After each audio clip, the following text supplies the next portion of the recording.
नमस्कार दोस्तों, GK discussion में आप लोग का स्वागत है। तो मेरा आज से प्रैक्टिस का 54 नंबर का क्लास है, तो आप लोग पीछे नहीं देखें तो जा करके देखिए, ठीक है।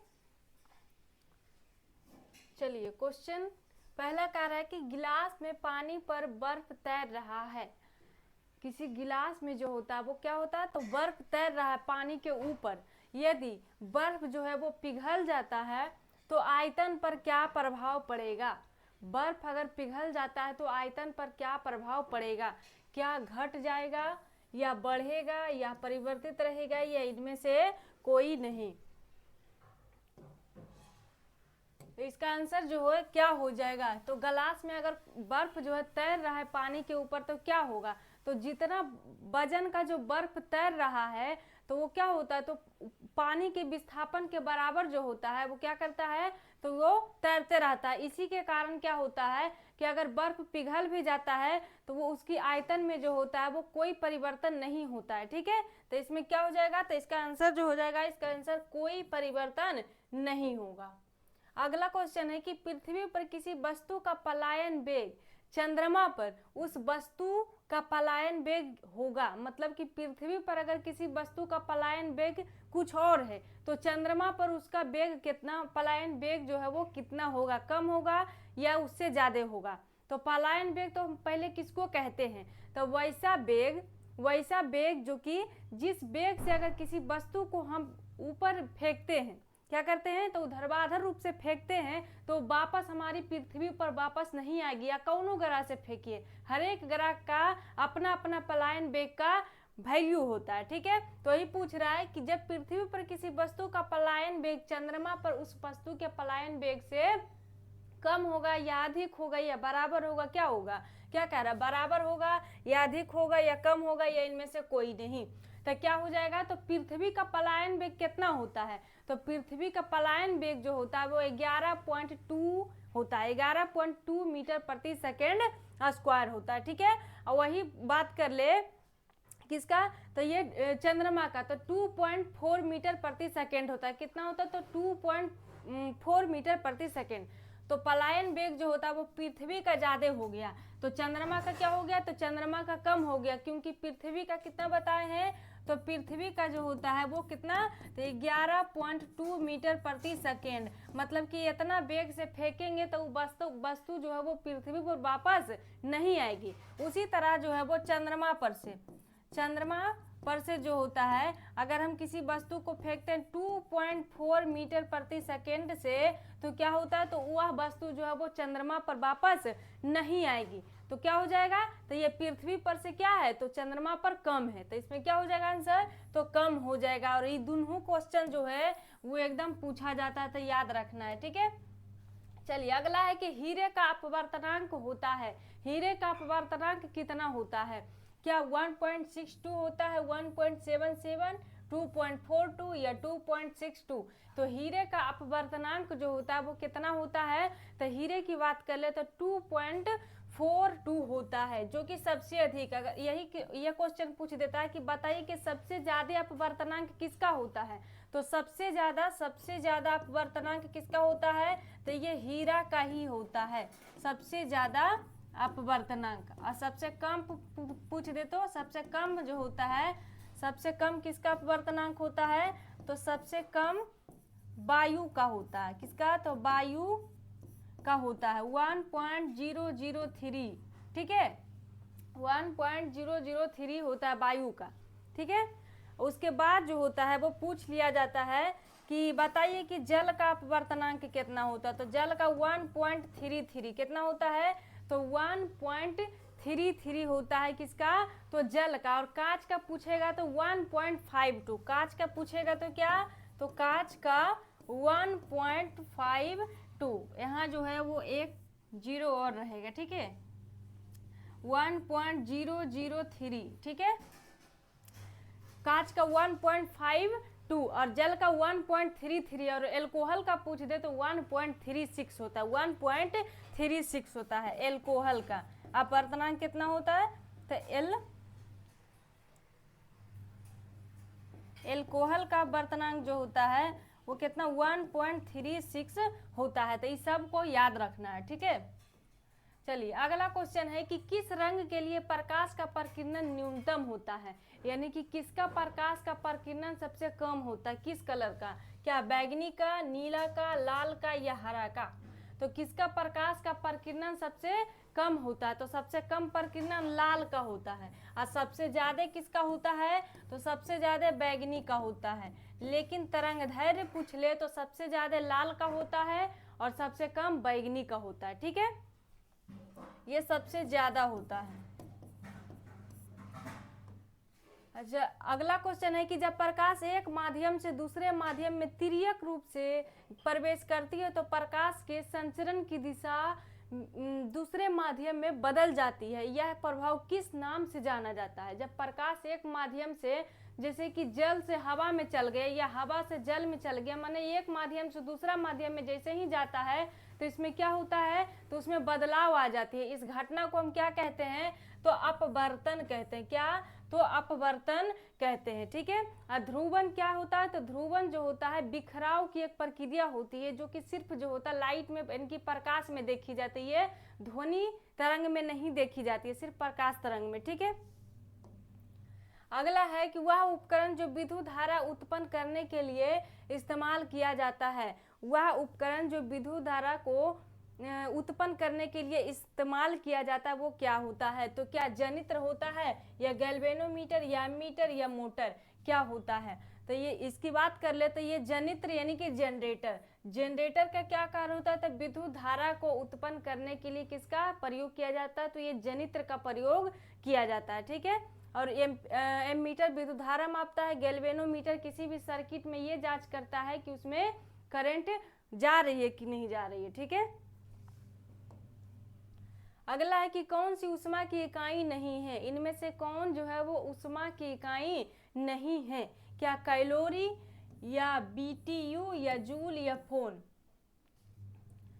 तो इसमें ऊष्मा की इकाई कौन नहीं है ये पूछ रहा है, तो कौन नहीं हो जाएगा, फोन जो है वो ऊष्मा की इकाई नहीं है। और कैलोरी, जूल और बीटीयू ऊष्मा की इकाई है। ब्रिटिश थर्मल यूनिट, इसका फुल फॉर्म क्या होता है, तो ब्रिटिश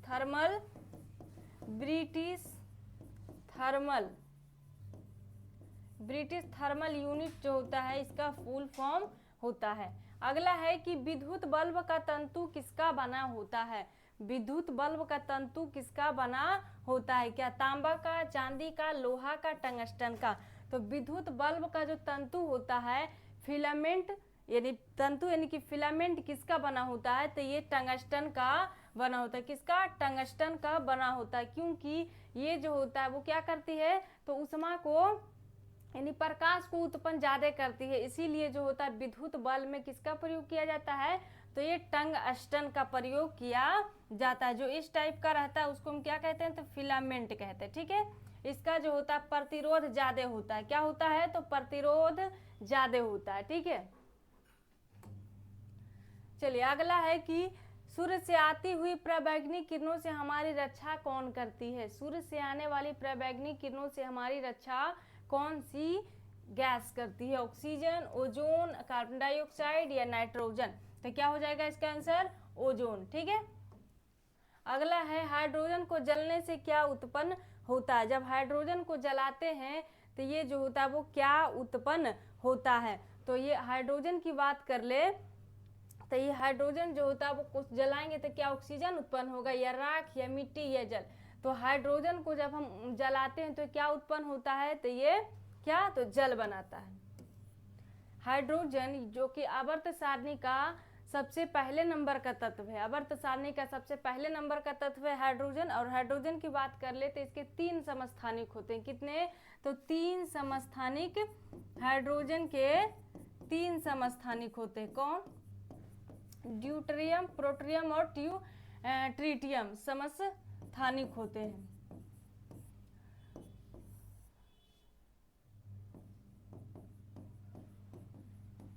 कौन कौन होते हैं, तो ड्यूटेरियम, दूसरा नंबर प्रोटियम और तीसरा क्या होता है, तो ट्रिटियम।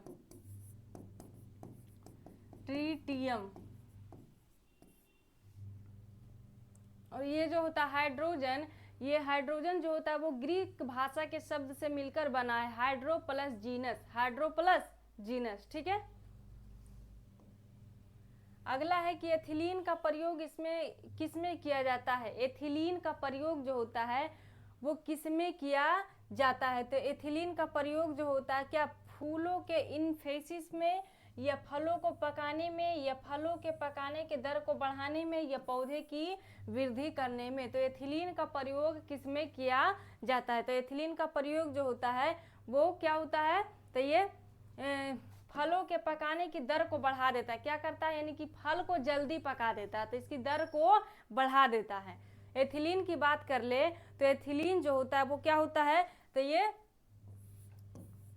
रंगहीन होता है। कैसा होता है, तो ये रंगहीन होता है। और इसका प्रयोग जो होता है वो कहाँ होता है, तो इसका प्रयोग ज्यादातर रासायनिक उद्योग में होता है। कहाँ होता है, तो रासायनिक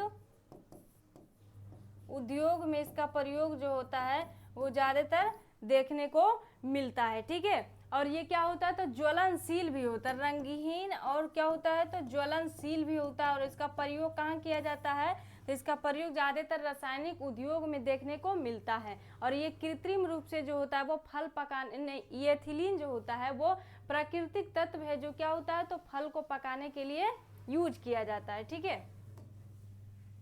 इनमें से कौन सा अकार्बनिक खाद का स्रोत है।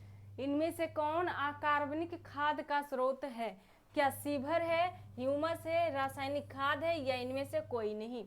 कौन सा अकार्बनिक खाद का स्रोत है, तो अकार्बनिक खाद, तो क्या हो जाएगा, तो रासायनिक खाद जो है वो क्या है, तो अकार्बनिक खाद का स्रोत है। इस रासायनिक खाद का जो होता है वो इंडिया में सबसे ज्यादा यूज कौन करता है, तो पंजाब करता है, क्योंकि पंजाब हरियाणा ये सब में जो होता है वो खेती ज्यादा मात्रा में होती है। तो सबसे ज्यादा यूज कौन करता है इसका, सबसे ज्यादा यूज पंजाब में होता है, ठीक है। चलिए अगला क्वेश्चन है कि क्लोरोफॉर्म बनाने में किसका यूज किया जाता है। क्लोरोफॉर्म बनाने के लिए जो होता है वो किसका यूज किया जाता है, किसका यूज किया, मीथेन का, इथेन का, मीथेन का, इथीन का, या एसिटिलीन का, किसका यूज किया जाता है।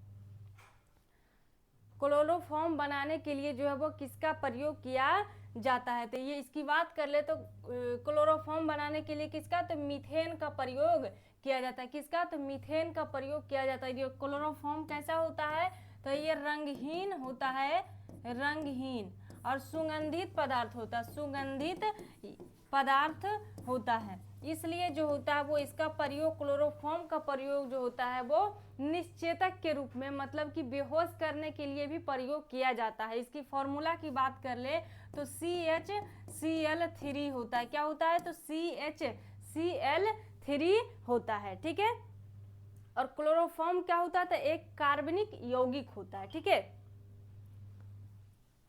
चलिए अगला क्वेश्चन है कि सिनेबार किसका अयस्क है। क्या लोहा का है, चांदी का है, तांबा का है, या फिर पारा का है। सिनेबार जो है वो किसका अयस्क है, तो सिनेबार किसका है, तो पारा का है। तांबा की बात कर ले तो तांबा का क्या होता है, ताम्र ग्लास, ताम्र ग्लास,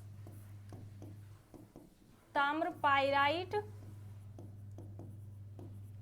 क्यूप्राइट्स, मैलेकाइट, सब इसी का होता है। क्यूप्राइट्स, क्यूप्राइट्स, मैलेकाइट, ये सब किसका होता है, तो ये सब जो होता है वो तांबा का अयस्क माना जाता है। चांदी की बात कर ले तो चांदी का हॉर्न सिल्वर होता है, रूबी सिल्वर होता है, सिल्वेनाइट्स होता है। Horn silver, horn silver, Ruby silver, Ruby silver और सिल्वर नाइट्स को सिल्वेनाइट्स होता है, सिल्वेनाइट्स। ये तीन अयस्क जो होता है वो किसके होते हैं, तो चांदी के होते हैं। लोहा का तो हम बता चुके हैं कि हेमेटाइट, मैग्नेटाइट, लिमोनाइट और सीडेराइट, मुख्य रूप से चार अयस्क इनके होते हैं। कौन कौन, तो मैग्नेटाइट, ये सीडेराइट, लिमोनाइट और, चलिए अगला क्वेश्चन है कि नीले लिटमस को लाल में बदलता है कौन। क्या अम्ल बदलता है या क्षार बदलता है या भस्म बदलता है या लवण बदलता है? नीले लिटमस को लाल रंग में कौन बदलता है? तो ये कौन बदलता है? तो ये अम्ल बदलता है। क्या? तो अम्ल बदलता है।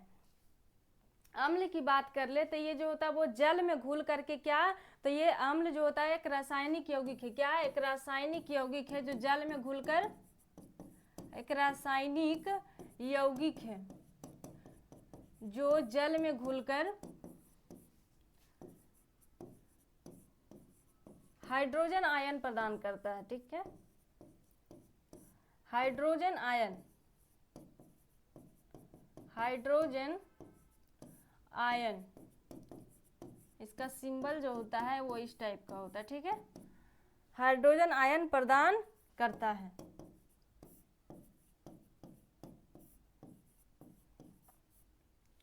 और भस्म, ये क्षार क्या करता है? तो ये लाल को नीला में बदलता है। लाल को नीला में कौन बदलता है? तो क्षार बदलता है। ठीक है, अगला है कि इस्पात क्या है? क्या धातु है, अधातु है, मिश्र धातु है या इनमें से कोई नहीं? तो इस्पात की बात कर ले तो इस्पात क्या है? तो इस्पात जो है वो क्या है? तो मिश्र धातु है। ये मिश्रण किसका किसका है? तो ये लोहा कार्बन, लोहा प्लस कार्बन और मैग्नीज का, लोहा प्लस कार्बन प्लस मैग्नीज का, मैग्नीज का क्या होता है? तो ये लोहा कार्बन और मैग्नीज का मिश्रण होता है। तो ये इस्पात क्या हो गया? तो इस्पात एक जो है वो क्या, तो मिश्र धातु है। अगला है कि उधर्वपातज या फिर उधर्वपातन कहिए या फिर उधर्वपातज कहिए, कहीं कहीं उधर्वपातज भी दिया रहता है। तो उधर्वपातज पदार्थ इनमें से कौन है? क्योंकि ये सब क्वेश्चन जो है वो पूछे गए क्वेश्चन है वही है। ठीक है, उधर्वपातज पदार्थ इनमें से कौन है? क्या चीनी है, नौसादर है या नमक है या तूतिया है? तो ये इसका आंसर जो हो जाएगा क्या, तो उधर्वपातज यानी कि उधर्वपातन, उसमें क्या होता है? तो ये क्या करता है? तो गैस का, ये द्रव ठोस का जो होता है वो बिना द्रव्य में बदले गैस में परिवर्तित हो जाता है। तो ये नौसादर जो होता है ये उधर्वपातन का उदाहरण है। ठीक है, अगला है कि चाय के पत्ती के इलाज के लिए किसका प्रयोग किया जाता है? चाय के पत्ती के इलाज के लिए किसका प्रयोग किया जाता है? क्या वायरस का, कवक का, जीवाणु का या शैवाल का? किसका प्रयोग किया जाता है? तो ये क्या, तो ये जीवाणु, जीवाणु के द्वारा जो है वो चाय की पत्ती का जो होता है वो इलाज के रूप में किया जाता है, जीवाणु का प्रयोग। ठीक है, अगला है कि इनमें से कौन सा अनुवांशिकी है? अनुवांशिकी इनमें से कौन है? क्या जीन है, डीएनए है या राइबोसोमल आरएनए है या सिर्फ आरएनए है? इनमें से कौन सा अनुवांशिकी है? तो अनुवांशिकी किसको कहते हैं? तो जीन को। जीन के द्वारा जो है क्या होता है? तो जीन में जो गुण रहेगा माता पिता का वो बच्चे में भी चला जाता है। ठीक है, अगला है कि लोएन फिश किसे कहा जाता है? लोएन फिश किसे कहा जाता है? क्या स्टिंगरे को या स्टिंगरे को या टेरेओइस बोलिटान्स को या कोलोफाइन राइन जॉर्डन को या लोबिया रोहिता को? तो ये लोएन फिश के नाम से किसे जाना जाता है? टेरेओइस बोलिटान्स को, टेरेओइस बोलिटान्स को जो होता है वो क्या, तो लोएन फिश के नाम से जाना जाता है। ये जो होता है फिश हिंद महासागर और प्रशांत महासागर में देखने को मिलती है। कहाँ? तो ये हिंद महासागर, हिंद महासागर तथा प्रशांत महासागर, प्रशांत महासागर में देखने को मिलती है।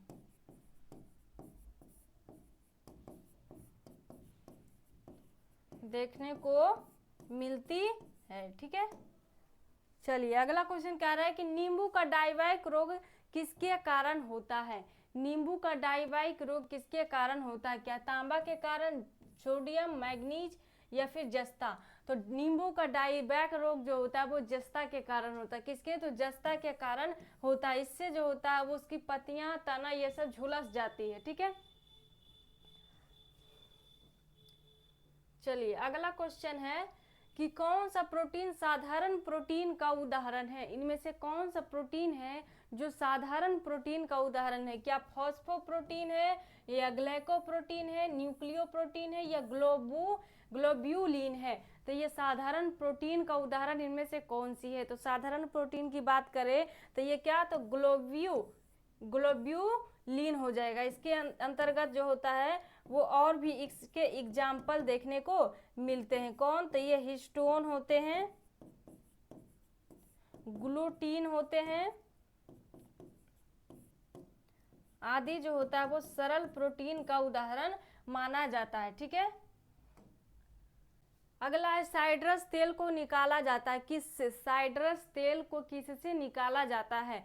क्या पाइन से, साइकस से, देवदार से, या सिकोया से? साइट्रस तेल को तो देवदार के पेड़ से जो होता है वो साइट्रस तेल को प्राप्त किया जाता है, इसलिए इसको देवदार तेल के नाम से भी जाना जाता है। देवदार तेल के नाम से भी इसको जाना जाता है। देवदार की बात कर ले, ये तेल जो होता है वो साइट्रस तेल जो होता है वो कैसा होता है, तो कीटाणु नाशक होता है, यानी कि कीटाणु को नाश कर देता है, उसको मार देता है, और कवकनाशी होता है। कैसा होता है, तो ये तेल जो होता है वो कवकनाशी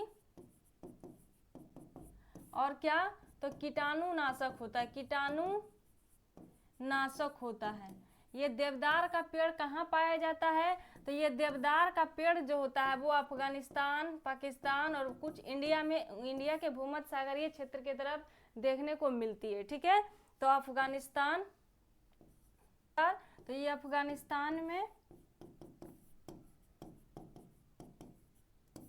पाकिस्तान में और भारत में भी देखने को मिलता है देवदार। चलिए अगला क्वेश्चन है कि श्वेत रक्त का जीवन काल कितना दिन होता है? श्वेत रक्त का जीवन काल कितना दिन होता है? क्या 21 से 25 दिन होता है, 110 से 120, या 5 से 7, या 30 से 35 दिन होता है? तो WBC का जीवन काल कितना दिन होता है? तो 5 से 7 दिन के बीच होता है। ठीक है, अगला काला जार किसके कारण होता है? काला जार किसके कारण होता है? तो किसके, क्या प्लाज्मोडियम के कारण होता है, लिस्मेनिया के कारण, ट्राइकोपाइथन के कारण, या इनमें से किसी के कारण नहीं? तो काला जार की बात कर ले तो ये किसके कारण होता है? तो लिस्मेनिया नामक प्रोटोजुआ परजीवी के कारण जो होता है। काला जार की बात करें तो इसको ये लिस्मेनिया के कारण होता है। काला जार का जो है अन्य नाम भी होता है, तो इसको काला बुखार के नाम से जाना जाता है। काला बुखार या फिर काला बुखार, और क्या, तो ये दमदम बुखार के नाम से भी जाना जाता है। क्या, दमदम बुखार के नाम से जाना जाता है। काला बुखार तथा दमदम बुखार, दमदम बुखार के नाम से भी जाना जाता है, के नाम से भी जाना जाता है। और ये काला जार जो है ये मलेरिया के बाद दूसरे नंबर पर सबसे ज्यादा क्षतिग्रस्त करने वाली जो है वो बीमारी है। सबसे ज्यादा क्षति पहुंचाने वाली दूसरे नंबर की है ये कौन, तो ये काला जार है। ठीक है, तो इसको काला जार को काला बुखार या फिर दमदम बुखार के नाम से भी जाना जाता है। तो 25 क्वेश्चन समाप्त हो गया है। तो आप लोग को सेशन कैसा लगता है? अगर अच्छा लगता है तो शेयर, लाइक और सब्सक्राइब कीजिए। ठीक है, आज यहीं तक। जय हिंद, जय भारत।